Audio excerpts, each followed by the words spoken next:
Assalamualaikum warahmatullahi wabarakatuh. Halo sahabat BP Batam, selamat datang kembali dalam Ngobras, Ngobrol Bareng Humas.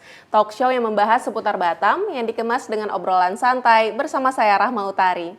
Sahabat BP Batam, pada episode Ngobras edisi Ramadan kali ini, kita akan mendengarkan tausiah bersama dengan Ketua Badan Amil Zakat Nasional Kota Batam, Ustadz Muhid Marzuki, dengan mengusung tema Hukum Zakat Fitrah dan Zakat Mal. Assalamualaikum Ustadz. Waalaikumsalam warahmatullahi wabarakatuh. Bagaimana kabarnya hari ini Ustadz? Kabarnya alhamdulillah luar biasa. Luar biasa dan sehat walafiat ya. Baik, kepada Ustadz kami silahkan. Alhamdulillahirabbil alamin wa bihi nasta'inu ala umuri dunya waddin. Assalatu wassalamu ala asrofil anbiya'il mursalin wa ala alihi wa sahbihi ajmain. Qala Allah ta'ala fil Qur'anil Karim, a'udzubillahi minasyaitonir rajim. Bismillahirrahmanirrahim. Aqimus shalah atuz zakah warka'u ma'ar raki'in. Shadaqallahul azim, amma ba'du. Sahabat BP Batam yang dirahmati Allah Subhanahu wa taala, pada kesempatan ini kita akan berdiskusi, berdialog berkaitan dengan hukum zakat mal dan zakat fitrah.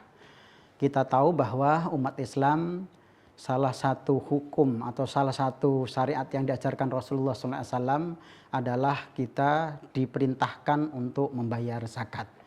Nah, membayar zakat ini bagi umat Islam itu ada yang namanya zakat untuk nafas kita yang disebut dengan zakat fitrah. Zakat fitrah itu diwajibkan apabila seseorang bertemu dengan bulan suci Ramadan. Dia dilahirkan di bulan suci Ramadan, maka dia harus membayar zakat fitrah. Nah, besarnya berapa zakat fitrah itu? Kita mengacu kepada surat edaran yang dikeluarkan MUI Kota Batam untuk pelaksanaan ibadah di bulan suci Ramadan. Itu adalah 2,5 kg. Kita tidak, mengapa tidak 2,7 atau 3,2 dan sebagainya. Kita itu mengacu kepada fatwa MUI. Kalau di Perbasnas itu mengacu pada peraturan Basnas Republik Indonesia, itu ada aturannya, operasionalnya itu seperti apa. Jadi kita tidak berbicara di tingkat filosofis atau di tingkat fikih. Nanti kan ada fikih Imam Hanafi, Imam Syafi'i, Imam Maliki, dan Imam Hambali. Itu pasti nanti kan berbeda-beda ketika konversi dari beras atau awalnya dari gandum dikiaskan menjadi beras, kemudian dari beras ke uang, itu kan beda-beda jumlahnya. Tetapi operasional yang dilaksanakan di Batam itu adalah mengacu kepada surat buku yang dikeluarkan oleh MUI Kota Batam. Jadi kita mengacu dah pelaksanaan ibadah di bulan suci Ramadan yang telah dikeluarkan itu. Memang kemarin Basnas mendesak agar itu dikeluarkan. Kalau tidak ada dikeluarkan dari MUI daerah, maka kita mengacunya kepada Perbasnas. Biasanya setiap 1 tahun itu ada Perbasnas yang berkaitan dengan jumlah besaran membayar zakat fitrah dan jumlah asnaf dan juga haul yang ditentukan oleh masyarakat untuk seluruh Indonesia. Jadi kita berbicara tentang zakat fitrah dulu tadi ya. Jadi kita 2,5 kg untuk membayar zakat. Jenis berasnya terserah, yang penting 2,5. Bagaimana kalau harganya? Harganya disesuaikan. Karena terkadang, mohon maaf, misalnya di Batam sini dengan di belakang Padang, itu harga beras ayu misalnya, beras bumi ayu misalnya, itu sudah berbeda. Tapi yang penting adalah jumlah 2,5 gramnya tadi itu gitu.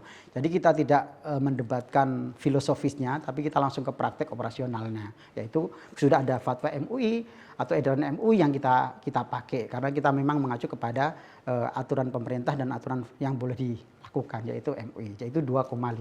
Jadi tidak boleh lebih dari itu. Boleh tapi tidak berlaku kepada lembaga yang resmi. Kalau individu sih sah-sah saja. Karena zakat itu kan hakun wajibun fi malin maksusin li taifatin maksusatin fi waktin maksusin. Zakat fitrah itu untuk harta tertentu diberikan orang tertentu dan pada waktu tertentu. Waktunya juga hanya itu saja gitu. Tidak boleh misalnya sekarang saya mau zakat fitrah, kalau belum Ramadan tak boleh, tapi kalau sudah Ramadan walaupun dari awal sampai akhir sudah boleh. Nanti ada namanya ta'jiluz zakah.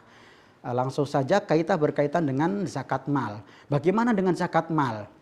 Kita tidak memperdebatkan ulama apakah zakat profesi sudah termasuk zakat mal atau tidak. Yang penting harta itu ada dikeluarkan zakatnya 2,5%. Kalau sudah dikeluarkan itu secara otomatis memang sudah termasuk, sudah dikeluarkan zakatnya. Tapi perbedaan ulama itu nanti berbeda-beda lagi. Kita tidak berbicara itu gitu. Jadi zakat mal itu adalah harta yang dikeluarkan 2,5% dari harta yang dimiliki. Kira-kira seperti itu. Berapa jumlahnya? Jumlahnya itu kalau di Basnas juga mengacu kepada Perbasnas nomor 3 ya 2023 itu adalah mengikuti dari yang namanya satu nisab itu 85 gram emas. Diputuskan harganya adalah 24.000 sekian gitu. Jadi sehingga 81 juta lebih sedikit, sehingga jumlah untuk satu nisabnya ketika 80 gram kewajiban kita membayar zakat adalah 6.826.000 rupiah. Jadi ketika harga emas itu dari awal tahun sampai akhir tahun, di tahun 2003 ini membayar zakatnya satu nisabnya adalah 6.826.000 rupiah. Apabila nanti 2024 itu sudah berubah lagi. Biasanya zakat mal itu nisabnya itu setiap tahun naiknya itu kurang lebih 200.000. Tahun 2002 kemarin itu 8.600.000, sekarang 8.800.000 gitu. 6.828.000. Kalau sekarang kan seperti itu. Jadi saya melihat dari per tahunnya itu sekitar segitu, sehingga akhirnya ya tetap kita mengacu pada peraturan Perbasnas yang ada, sehingga kita tidak kesulitan menghitung nisab per tahunnya.